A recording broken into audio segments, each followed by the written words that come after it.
పాడు కుక్కలారా ఈ అరుపులతో నా చెవులు చిల్లులు పడిపోతున్నాయి కదే. అసలు ఈ కుక్కలు నా భగవంతుడు ఎందుకు పుట్టించాడంటావు? ఇంకెందుకు, నాలాంటి వాచ్మెన్లకు నిద్ర లేకుండా చేయడానికే. అసలు మళ్ళీ జన్మంటుంటే అసలు కుక్కలే నేను లోకంలో పడతానే. జాకీగా సైలెంట్ అయిపోరా. రాకీగా అరవకరా, సైలెంట్ అయిపో. ఎవరదే? మధ్యలో టెలిఫోన్ ఒకటి, అటు టెలిఫోన్ ఇటు కుక్కలు ఒకదానికోటి పోటీ పడి అరుస్తున్నాయి. మళ్ళీ జన్మంటుంటే అసలు కుక్కలే కాదు, టెలిఫోన్ కూడా నేను లోకంలో పడతాను. అలా ఎవరు మాట్లాడేది? నేనా? కుక్కనే. అదే వాచ్మెన్ అండి. అయ్యగారు ఊర్లో లేరు. ఎప్పుడు వస్తారు? అయ్యగారు ఎప్పుడు వస్తాడు నేనంటే చెప్పగలనయ్యా? నేను బెమ్మం తాతనా కాలగేమని చెప్పడానికి? పోలీస్ కమిషనర్ గిరిబాబు గారా? నమస్కారం. నమస్కారం సార్. నమస్కారం.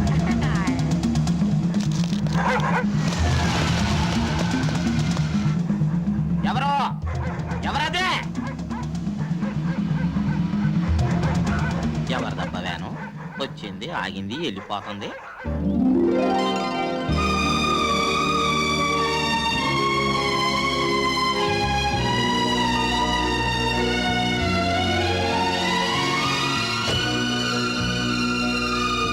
నమస్కారం అండి. ఇదేనా రావడం? అబ్బే, రాత్రంతా బయట పడుకొని ఇప్పుడే లోపలికి వస్తున్నావు. అమ్మాయి గారు నన్ను ఏడిపించ తప్ప ఇంకో పని ఉండదు మీకు. అయ్యగారు ఆగండి ఆగండి ఆగండి ఆగండి ఆగండి. అయ్యగారు రాత్రి అంతా కంటి మీద కునికి లేదంటే నమ్మండి. మన రాఖీ జాకీ గళ్ళు తెల్లారు ఒకటే అరవడం. వాటికి పెట్టాల్సిన మాంసం నువ్వు తినేసి ఉత్తర్లో పెట్టు. అమ్మాయి గారు రాత్రిలో దొంగలు వచ్చినట్టు నాకు అనుమానం. చిచ్చి, నువ్వు ఎప్పుడు చెప్పినా ఇలాంటి కథలే చెప్తావు. అయ్యో నా మాట నిజమండి. అయ్యగారు అది కాదు. అయ్యగారు చెప్పడం మర్చిపోయాను. వేకోజామున ఒక తెల్లవాన్ వచ్చి మన ఇంటి ముందు ఆగిలటం కల్లారా చూశానండి. ఎవరో టూరిస్టులు అయి ఉంటారు. అయ్యే ఉంటది. అయ్యగారు ఏంట్రా? చెప్పడం మర్చిపోయాను. పోలీస్ కమిషనర్ గిరిబాబు గారు ఫోన్ చేశారు. ఏం చెప్పాడు? తమరిని ఒకసారి ఫోన్ చేయమన్నారు. సరే.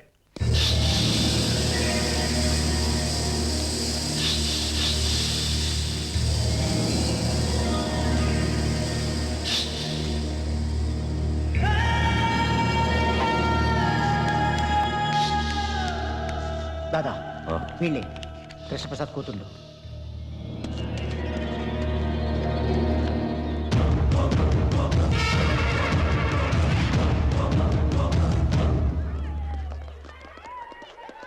శైలు ఎక్కడే? అది ఇంకా ఎగ్జామ్ రాస్తూనే ఉంది.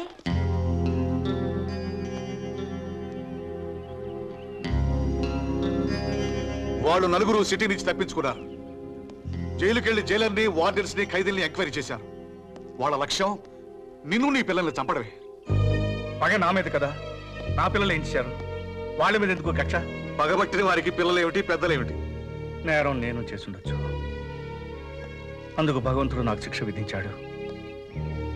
నా భార్య నా కళ్ళ ముందే అనారోగ్యంతో చనిపోయింది.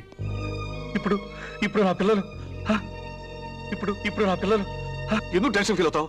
ఈ పాటి పరీక్షలు అయిపోయి వెళ్ళి తీసుకుందా పదా. కమాన్. శైలు ఎలా రాసావే? Last question వదిలేసానే. ఏ ఎందుకు వదిలేసా? టైం సరిపోలేదు.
ఏంటమ్మా?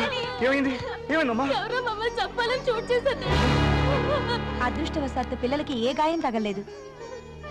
భయపడకండమ్మా, భయపడకండి. మీ డాడీ బ్రతుకుండగా మిమ్మల్ని ఎవరు ఏం చేయలేరు.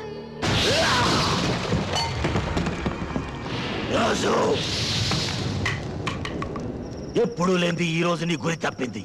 ఎందుకురా ఇలా జరిగింది? మన లక్ష్యాన్ని మర్చిపోయావా, లేక నీకు శక్తి సన్నగిలిందా? ఇప్పుడు ఇప్పుడు వాళ్ళు జాగ్రత్త పడిపోతారు. ఇంటి చుట్టూ పోలీసులు కాపలా పెట్టుకుంటారు. దాదా, వాళ్ళ ఇంటి చుట్టూ ఎంతమంది పోలీసులు కాపలా ఉన్నా ఆ కృష్ణప్రసాద్ కుటుంబంలో ఎవరిని మిగలివ్వను. అదే అదే ఆ పట్టుదల మీదే ఉండు. నెత్తుటి ముద్దలా నేల కురికిన నీ భార్యను తలుచుకుంటూ, నీకు కాకుండా పోయిన నీ కన్న బిడ్డను గుర్తు చేసుకుంటూ ఆ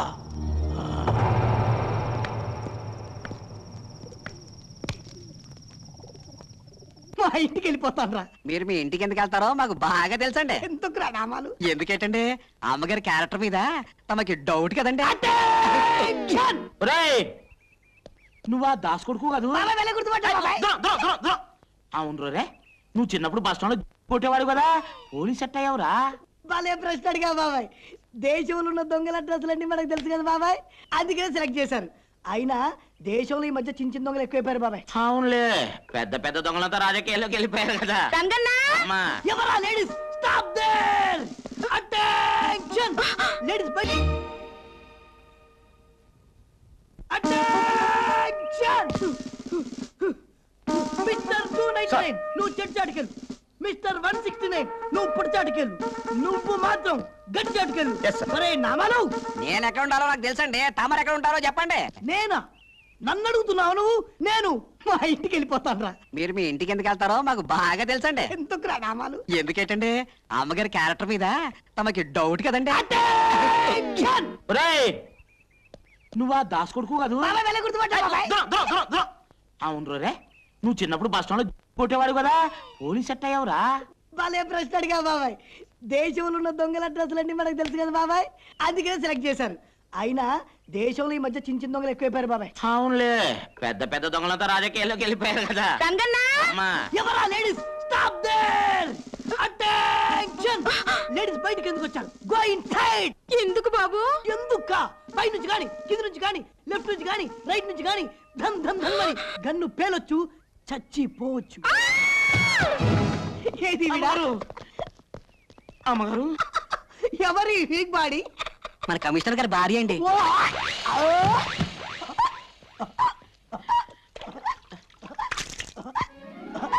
లేకుండా అమ్మగారు. ఓ, మోసలా.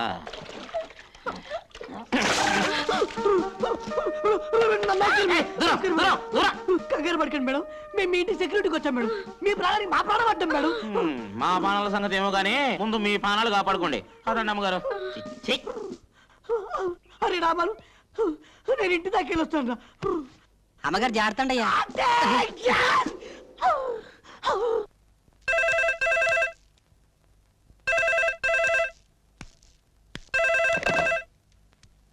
హలో, నేను రా గిరిబాబుని. వాళ్ళు ఫారెస్ట్ లో దాక్కుని ఉన్నారని నాకు ఇన్ఫర్మేషన్ వచ్చింది. వాళ్ళని నేను బయటికి తీసుకొస్తాను. కృష్ణప్రసాద్, ఆవేశానికి పోయి ప్రాణాల మీద తెచ్చుకోవద్దు. రేయ్, ధైర్యవంతుడు ఒక్కసారి మరణిస్తే పిరికివాడు ప్రతిక్షణం మరణిస్తాడురా. నేను వదిలేసింది గవర్నమెంట్ ఉద్యోగాన్ని, గుండె ధైర్యాన్ని కాదు.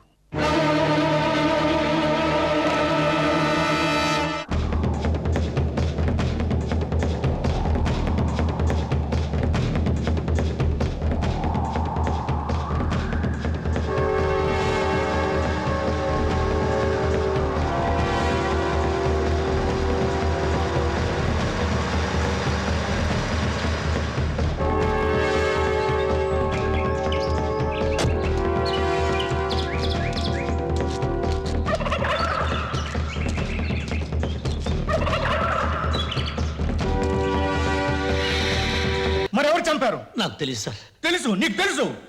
మహాత్ములు తెచ్చిన స్వాతంత్ర సామ్రాజ్యాన్ని ప్రజాప్రతినిధులు ప్రజాస్వామ్యబద్ధంగా ఏలుతుంటే మీరు చీకటి సామ్రాజ్యానికి అధిపతులై శాసిస్తున్నారా? పోలీస్ అధికారులంటే చేత్తో లాఠీ ఊపుకుంటూ నెత్తి మీద టోపీ, ఒంటికి కాకి వేసుకునే పగటి వేషగాళ్ళు కాదు. ప్రజాస్వామ్యాన్ని కాపాడడానికి ప్రాణాలిచ్చే వీర సైనికులు. ఎవరి ప్రాణాలు కాపాడుతున్నారు? ఉన్న వాళ్ళ ప్రాణాలు, డబ్బున్న వాళ్ళ ప్రాణాలు, అధికారంలో ఉన్న వాళ్ళ ప్రాణాలు. నేరం చేసిన మంత్రుల మీద లాఠీ ఎత్తడానికి మీకు దమ్ము లేదు. హత్యలు చేసే ప్రజానాయకుల్ని కటకటాల్లో పెట్టడానికి మీ కాకి ప్యాంట్లు పోతున్నాయి. మీకు దొరికేది అది పేదవాళ్ళు, కష్టపడి పుట్ట కోసం వెతుక్కునే నిర్భాగ్యులు. వాళ్ళను మీ ఇనుపనాడాల బొట్ల కింద తొక్కేస్తున్నారు. ఖైదీల నోటి నుంచి భగవద్గీత వినాల్సిన కర్మ ఇండియన్ పోలీస్ ఆఫీసర్స్ పట్టలేదు. నువ్వు నిజం చెప్పకపోతే ఇక్కడే చస్తావు. చంపే, మీకు చేతనైంది ఇదే కదా. లాఠీలతో కొళ్ళబుడిచి చంపడం, ఫ్యానుకు వేలాడదీసి ఉరేసుకుని చచ్చాడని పేపర్లో ఓ ప్రకటన ఇవ్వడం. చంపే, కానీ నేను బ్రతికుండగా నా భార్యకి బిడ్డకి ఏదైనా ప్రమాదం జరిగితే నీతో పాటు ఎవరిని బ్రతకనివ్వను. ప్రజానాయకుల్ని కటకటాల్లో పెట్టడానికి మీ కాకీ ప్యాంట్లు పోతున్నాయి. మీకు దొరికేది అతి పేదవాళ్ళు, కష్టపడి పుట్ట కోసం వెతుక్కునే నిర్భాగ్యులు. వాళ్ళను మీ ఇనుపనాడాల బొట్ల కింద తొక్కేస్తున్నారు. ఖైదీల నోటి నుంచి భగవద్గీత వినాల్సిన కర్మ ఇండియన్ పోలీస్ ఆఫీసర్స్ పట్టలేదు. నువ్వు నిజం చెప్పకపోతే ఇక్కడే చస్తావు. చంపే, మీకు చేతనైంది ఇదే కదా. లాఠీలతో కొళ్ళబుడిచి చంపడం, ఫ్యానుకు వేలాడదీసి ఉరేసుకుని చచ్చాడని పేపర్లో ఓ ప్రకటన ఇవ్వడం. చంపే, కానీ నేను బ్రతికుండగా నా భార్యకి బిడ్డకి ఏదైనా ప్రమాదం జరిగితే నీతో పాటు ఎవరిని బ్రతకనివ్వను.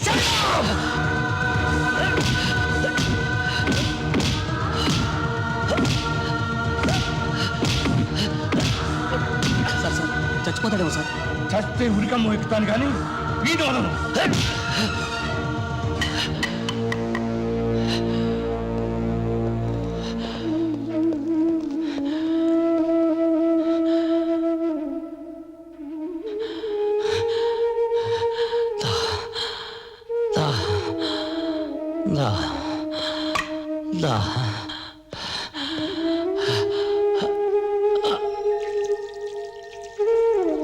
రాజుకి హరికి బెయిల్ పేపర్స్ మీరు లోపలికి తీసుకొస్తే మేం బయటికి ఎలా తీసుకెళ్లాలో మాకు బాగా తెలుసు. మీలాంటి లాయర్లు ఉండబట్టే రాస్కల్స్ అంతా రాజులా బతికేస్తున్నారు. పండి వదిలేయండి. Yes sir.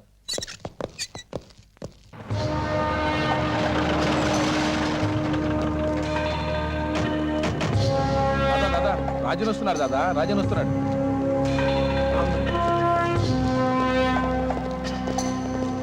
రాజు, దాదా దాదా, పాప రాజ్యం.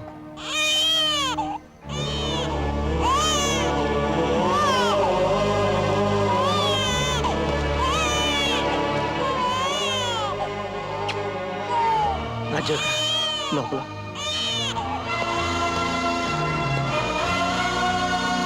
రాజ్యం, నన్ను ముట్టుకోవద్దు. రాజ్యం. నా తల్లి జీవితం నన్ను వెంటాడింది. ఆవిడ అడుగు జాడల్లో నడవమని శాపం పెట్టింది. ఆ ఇన్స్పెక్టర్ కన్నయ్య గారు పోలీసులు కూడా రాజ్యాన్ని దారుణంగా.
మేమిక్కడ ఉండడం మీ అందరికీ ప్రమాదం.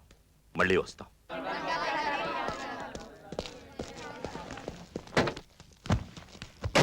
ఉంటాను దాదా.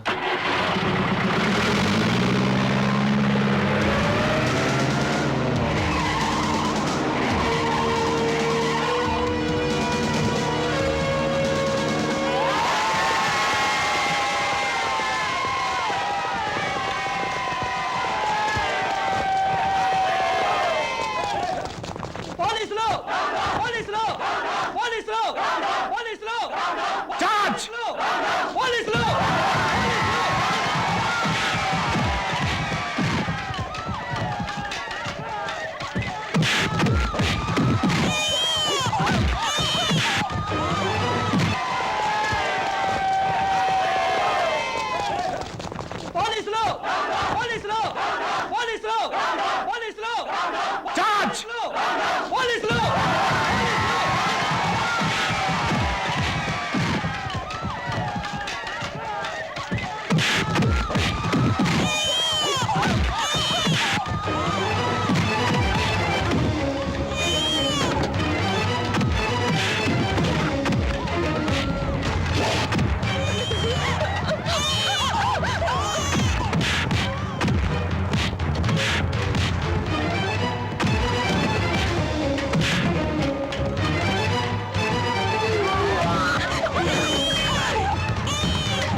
భోజనం బెల వినిపించడం లేదా?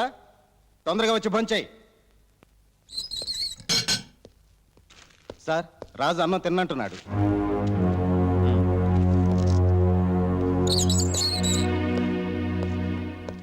రాజు, ఎన్నాళ్ళు ఇలా అన్నం తినకుండా ఉంటావు? అయినా ఎందుకు ఈ నిరాహార దీక్ష? ఈ రోజు నా పెళ్లి రోజు. నా అన్న వాళ్ళు నాకు దూరమైన రోజు. బాధలందరికీ ఉంటాయి. అన్నం తిను. అయినా 2 రోజుల్లో విడుదల కాబోతున్నావు కదా. విడుదలైనా తిరిగి ఇక్కడికే వస్తాను. ఎందుకయ్యా చెడెదురు చూస్తావు? సార్, ఆషాఢ మాసం ఎప్పుడు పోతుందా అని కొత్త పెళ్లి కొడుకు ఎదురు చూస్తాడు. శ్రావణ మాసం ఎప్పుడొస్తుందా అని నిండు ముత్తైదువులు ఎదురు చూస్తారు. నేను ఎదురు చూస్తున్నది ప్రతీకార మాసం కోసం. అంటే మళ్ళీ జైలుకి వస్తావా? నా అనేవారు లేనివాడికి ఇల్లు జైలు ఒక్కటే.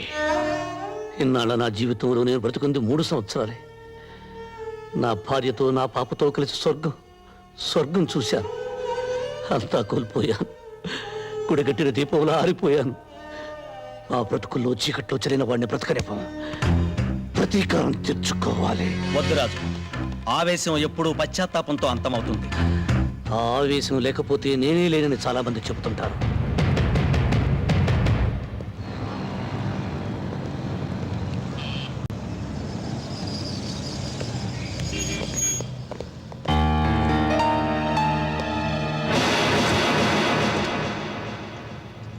కృష్ణప్రసాద్,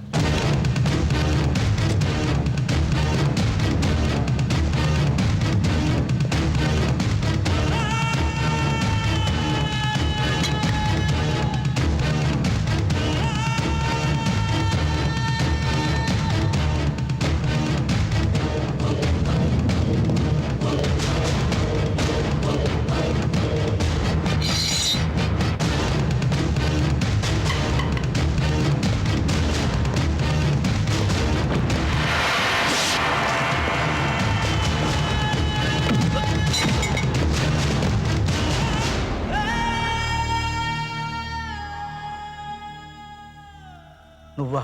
చచ్చాననుకున్నావా? నిన్ను నీ కుటుంబాన్ని నాశనం చేయింది నేను చావనరా.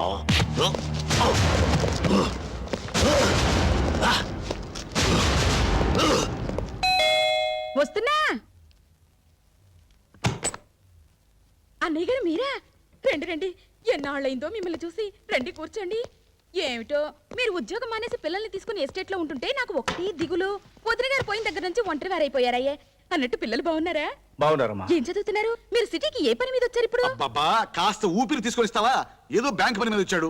అక్కడేమో పాత నేరస్తుడు ఒకడు కత్తితో పడబోయాడు. అబ్బా, ఏమిటలా పడిపోయింది? ఫిట్సా? నువ్వేం కంగారు పడకు. ఎవరన్నా హత్య చేయబోయారు, చేశారు అని చెప్తే చాలు ఇలా పడిపోతుంది. బుద్ధి ఉండాలి. తెలుసుండి ఇలా మాట్లాడేందుకు. ఇప్పుడు ఎలా? హాస్పిటల్ తీసుకెళ్దామా? ఏం అక్కర్లేదురా. భగవంతుడు ఈ విషయంలో నాకు చిన్న ఫేవర్ చేశాడు. మందులతో పని లేకుండా ఒక గ్లాసు నీళ్లు కొడితే చాలు టక్కుని లేచి కూర్చుంటుంది. వస్తానండు.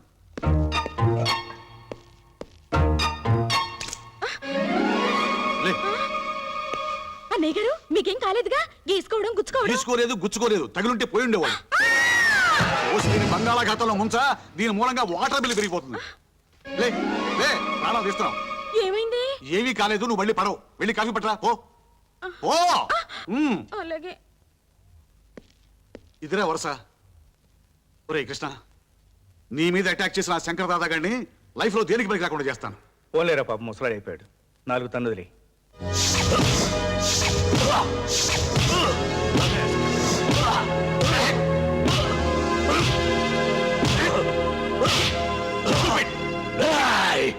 ఒరే కాకి నన్ను చంపిన కృష్ణప్రసాద్ని బతికించలేరు. వాణ్ణి వాడి కుటుంబాన్ని నాశనం చేస్తాను. 1.5 కాలుతో ఉన్నావు. ఆ కాలు కూడా వెనకొట్టిస్తాను. నేల మీద తెగిస్తాను. అర్థమైందా? కమాన్. సార్ వాడి మీద కేసు ఫైల్ చేయమంటారా? వద్దు. రేపు వీడి కొడుకులు ముగ్గురు జైలు నుంచి విడుదలవుతున్నారు. డెఫినెట్ గా వీడిని కలుస్తారు. వీడిని ఒక కంట కనిపెట్టి ఉండండి. ఓకే? Yes sir. ఇక్కడికి ఎందుకు వచ్చావు? సరే, ఏదో ఇబ్బందులు ఉంటున్నావు, ఇది ఉంచు. రేయ్! ముష్టి వేస్తున్నావురా ముష్టి. నేను జైలుకు వెళ్ళక ముందు నా ఇంట్లో కుక్కలా పడి ఉండేవాడివి. ఎంగిలి మెతుకులు మిగిలితే చాలని ప్రాధేయపడేవాడివి. నా మంచితనాన్ని క్యాష్ చేసుకొని లీడర్ అయ్యి ఎమ్మెల్యే అయ్యావు. నేను జైల్లో ఉన్నప్పుడు కనీసం ఒక్కసారి నన్ను పలకరించడానికి వచ్చావట్రా? దాదా, నేను రాజకీయాల్లో ఉన్నాను. పైగా నాకు క్లీన్ ఇమేజ్ ఉంది. Clean image? నేలాంటి రాజకీయ నాయకుడికి మురి కాలవుకి తేడా లేదురా. అన్నం తినే కుడి చేత్తో అశుద్ధం కడిగి ఎడం చేత్తో కూడా అవినీతిని తినడం అలవాటైపోయిందిరా. కోపం తెచ్చుకోకు. ఇప్పుడు నన్నేం చేయమంటావు? రేపు నా పిల్లలు విడుదలవుతున్నారు. ఆయుధాలు, వ్యాను కావాలి.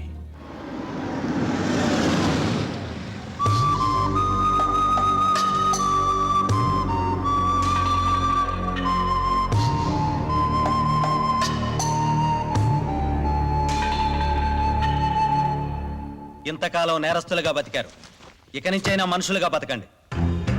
మేం తప్పు చేశాం, దానికి 10 శిక్ష అనుభవించాం. కానీ ఏ నేరం చేయకుండానే మా కుటుంబం బలైపోయింది. బలి తీసుకున్నవాడు బయట ఏ శిక్ష అనుభవించకుండా బతికిస్తున్నాడు. లేడిని పులి చంపటం మృగధర్మం, కానీ మనిషిని మనిషి చంపటం మానవ ధర్మం కాదయ్యా. మేం మానవులం కాదు, మృగాలం. మేం బయటకు వెళుతుంది బ్రతకటానికి కాదు, చంపటానికి.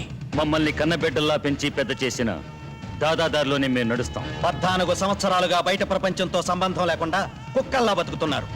ఇకనైనా గతాన్ని మర్చిపోండి. మర్చిపోతాం. మేం పోగొట్టుకున్నవన్నీ మాకు తిరిగి ఇస్తే.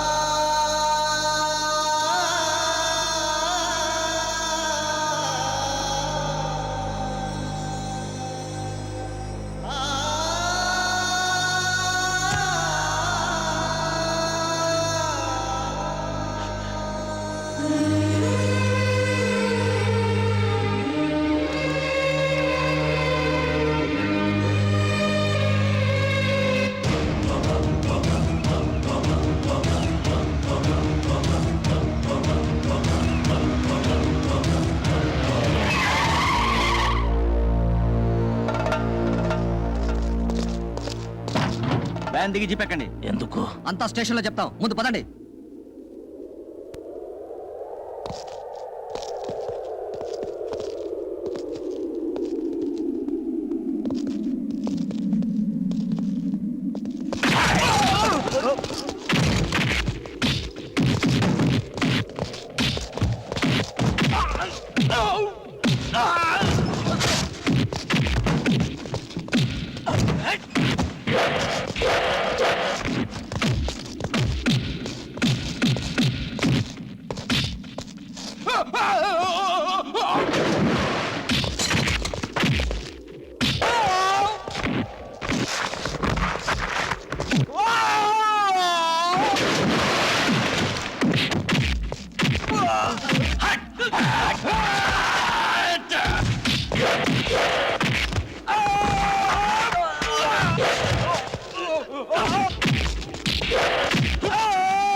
కాకి బట్టలు తీసేసి కాకినాడలో కాజాలు అమ్ముకుని బట్టలు పెట్టయ్యా. ఒకప్పుడు ఈ సిటీలో పోలీస్ ఫోర్స్ అంతా వాళ్ళని ఏం చేయలేకపోయారు. అలాంటిది ఆరుగురితో ఎందుకు వెళ్ళావయ్యా బుద్ధి లేకుండా? అయినా వాళ్ళని అరెస్ట్ చేయమని ఎవరు చెప్పారు నీకు? ఎలా సెలెక్ట్ అయ్యాయా ఈ పోలీస్ డిపార్ట్మెంట్ లో మీరు? ఏమిటి మొన్న అమ్మాయి పేరు తెలియదన్నావు, అడ్రస్ తెలియదన్నావు. ఇప్పుడు వాళ్ళ నాన్నగారి గురించి కూడా తెలీదా? అసలు ఉంటే కదా తెలియటానికి. అయ్యో పాపం, పోయారా? పోలా. అమ్మాయికి వాళ్ళ అమ్మ తెలుసు తప్ప నాన్నెవరో తెలీదు. వాళ్ళ అమ్మ కనకం కంపెనీలో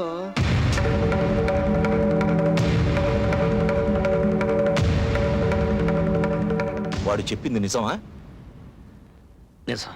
అలాంటి పిల్లని ఇంటి కోడలిగా తేవాలని చూస్తున్నావా? చెడగొట్టబడిన తల్లికి కూతురు కావచ్చు, కానీ తను చెడిపోలేదు దాదా.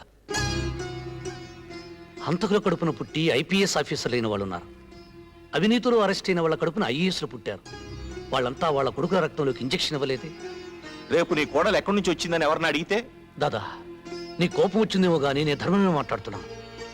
మనం గాంధీ గారిలా రత్నాలు వడకల, నెహ్రూ గారిలా తెల్లపావురాలు ఎగరవేలా, రఘుపతి రాఘవ రాజారావు అనే భజనలు చేయటంలే కూలీలు చేసుకుని బతుకుతున్నా. మాఫియా అనే పులి మీద స్వారీ చేస్తూ ఎప్పుడు తింటుందో నేను ఎదురు చూస్తున్నా. నేను ఆ అమ్మాయిని పెళ్లి చేసుకుంటానంటే ఎగిరికి అంతే లేదు. నాకు మొగుడు దొరికాడు చాలేని నా చిటికిని వేలు పట్టుకుని పరిగెత్తుకు రాలేదు. నువ్వు స్మగ్లింగ్ వృత్తిని మానేస్తే నేను నీతో జీవితాన్ని పంచుకుంటానని చెప్పింది. అందుకే ఈ వృత్తిని మానేస్తానని ప్రమాణం చేసి వచ్చాను. చూసావా పార్వతి, నీ కొడుకు ఎదిగిపోయాడనుకున్నాను, కానీ ఇంతగా ఎదిగాడనుకోలేదు. ఒరేయ్, నిన్నెప్పుడు నా కుడి పక్కనే నిలబడమంటాను. ఎందుకో తెలుసా? నువ్వు నా కుడి భుజానివని. ఈ రోజు ఆ భుజం విరిగిపోయిందనుకుంటాను. నీకు అమ్మాయే కావాలనుకుంటే వెళ్ళిపో, కానీ నేను వల్లకాటికి వెళ్ళిపోయాక నా శవాన్ని చూడటానికి కూడా రాకూడదు. దాదా,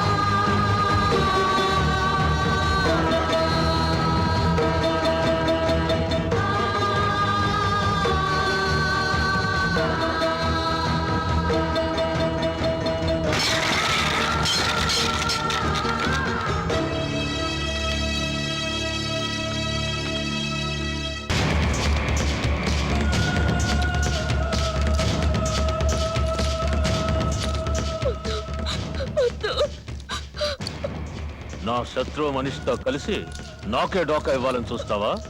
తోలొలుస్తానే. చూడు దుబాయ్, అది రోజు దుబాయ్ వెళ్ళాలి. అరబ్ సీట్లకి ఒంటి మీద మచ్చలున్న అమ్మాయిలంటే ఇష్టం ఉండదు. వదిలిపెట్టి కొట్టద్దు. దీని అమ్మ నాకు ఎన్నోసార్లు వాగ్దానాలు చేసింది. దీనికి నా చేత కన్నెరకం పెట్టిస్తానని. పెట్టకుండానే అది పోయింది. అప్పటి నుంచి దీని మీద నాకు ఆశపోలా. ఒక్కసారి నా గదికి పంపావనుకో, మళ్ళీ జన్మలో వాడితో పెళ్లి అనకుండా చేస్తా. అరబ్ సైడ్ అక్కడికి వెళ్ళగానే కన్యత్వ పరీక్షలు జరిపిస్తాడు. అది కన్య కాదని తెలిసిందనుకోండి, చంపేస్తాడు సార్. దాసు, దాన్ని సామాన్లు సర్దుకుని రెడీగా ఉండమను. సాయంత్రం 7:30 గంటల ఫ్లైట్ కు పంపించాలి. అబ్బా కొడుకు ఇలాగే అలిగి కూర్చోండి. తర్వాత చేసుకుందాం అన్న అమ్మాయి ఉండదు. ఎందుకంటే ఆ గంగారాం కొడుకు చేపట్ల అమ్మాయిని దుబాయ్ పంపించేస్తున్నాడు.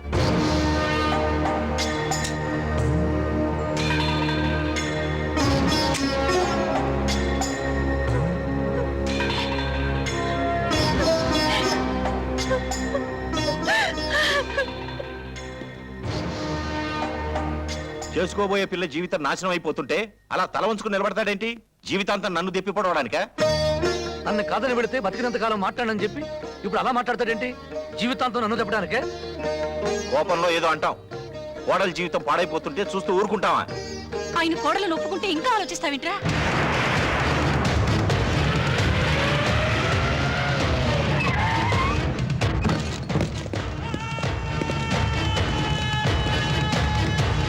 ఇంకా ఆలోచిస్తావింట్రా?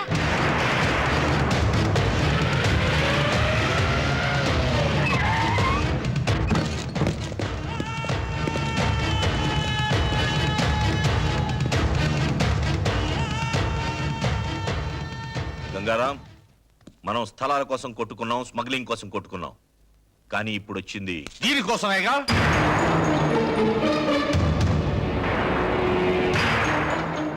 దీని అమ్మ ఇదే కంపెనీలో 25 ఏళ్లుగా పడిపృతి చేసి రోగాలతో చచ్చిపోయింది.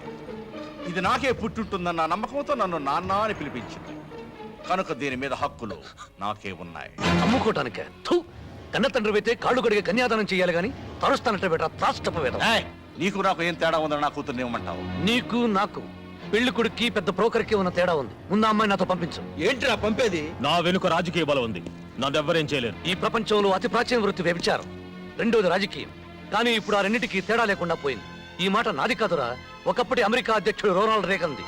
మర్యాదగా అమ్మాయిని పంపిస్తావా లేక నన్నే తీసుకెళ్ళమంటావా? లోహాగురాజు, ఒరే గంగారాం, పిల్లని ఇస్తావా, నీ ప్రాణం ఇస్తావా? దానికోసం చావడమో చంపడమో నాకు ఇష్టం లేదు. కానీ ఒకటి మాత్రం గుర్తుపెట్టుకోండి, ఈ రోజు దౌర్జన్యంగా రాజ్యాన్ని తీసుకెళ్తే నష్టపోయేది మీరే. నష్టమైనా కష్టమైనా నమ్మిన ఆడపిల్ల చెయ్యందుకోవడం కోసం ప్రాణం తీయడమే కాదు, ప్రాణాలు ఇవ్వడానికి కూడా సిద్ధంగా ఉన్నా. నువ్వు ఎక్కవలసిన విమానం కాదు, పెళ్లిపీట.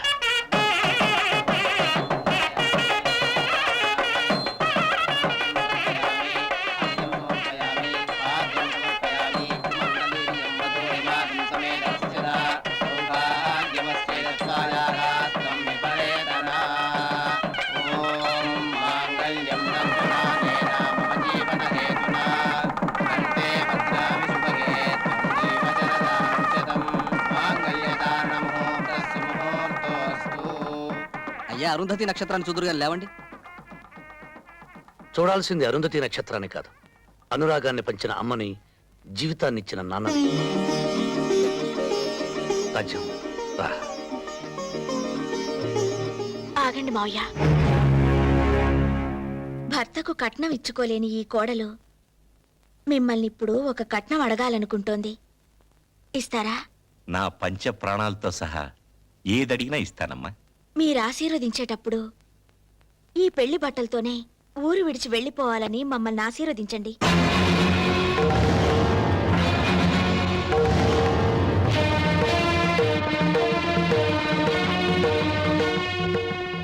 కోడలు రావాలి, కోడలు రావాలి అని కలవరించినందుకు పెళ్లి బట్టలతో నువ్వు మాకిచ్చే బహుమానం అమ్మాయిది.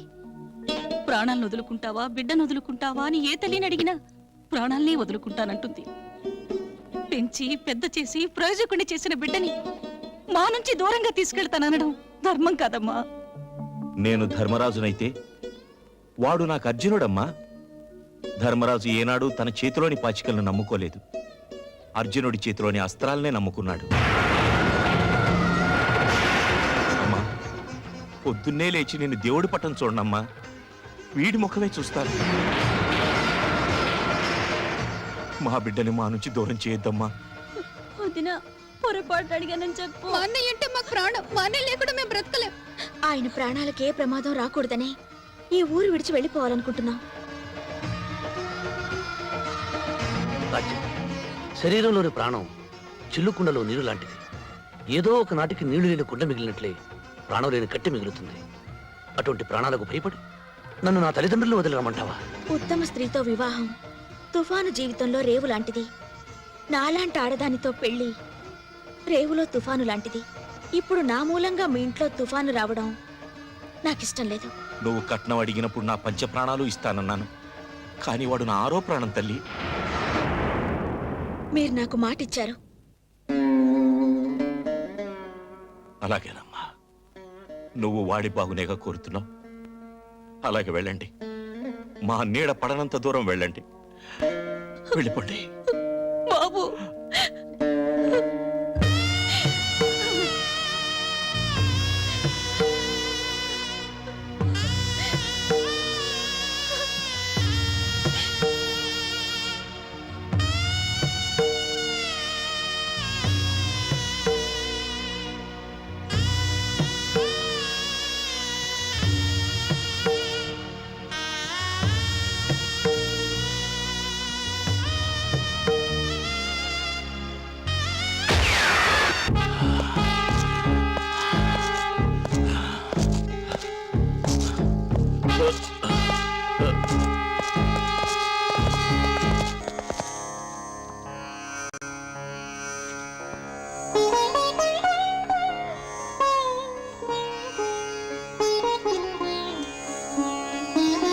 రాజు, ఆ కరక్కాయ కూడా అందులో వెయ్యి. అలాగే నాన్న. ఈ మిశ్రమాన్ని క్రమం తప్పకుండా 90 రోజులు వాడితే రక్తపోటుని స్వాధీనంలోకి తీసుకురావచ్చు. అలాగా? మరి ఆ నాగవేణ్ణి కూడా కలుపు. అలాగే కలుపుతాను.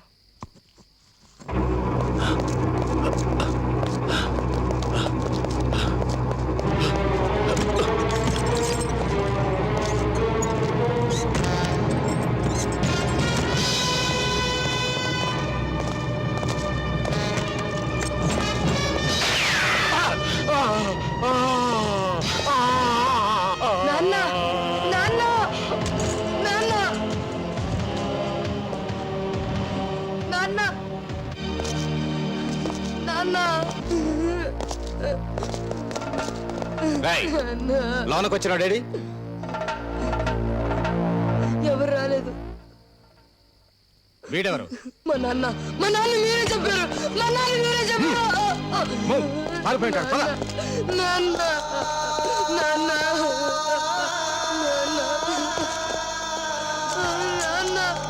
నాన్న నాన్న నాన్న మాట్లాడు నాన్న నాన్న నాన్న బాబు బాబు నా వల్లే మీ నాన్న చనిపోయారు. నన్ను పోలీసులకు ఎందుకు పట్టివ్వలేదు? సహాయం కోసం ఎవరు మన ఇంటి గడప తొక్కిన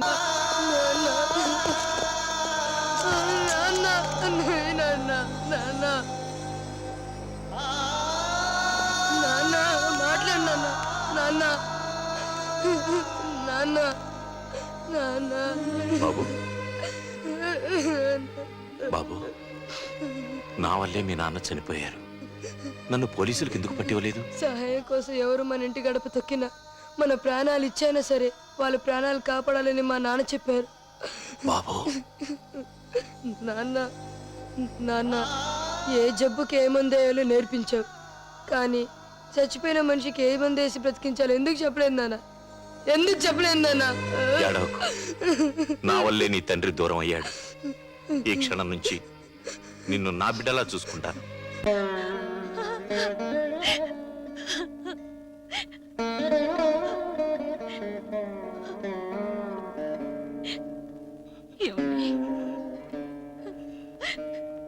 పార్వతి, భగవంతుడు వాడితో మనకింతవరకు అనుబంధం ఇచ్చాడు. జీవితంలోకి అదృష్టం వచ్చి వెళ్ళిపోయినట్టుగా వాడు వచ్చి వెళ్ళిపోయాడు.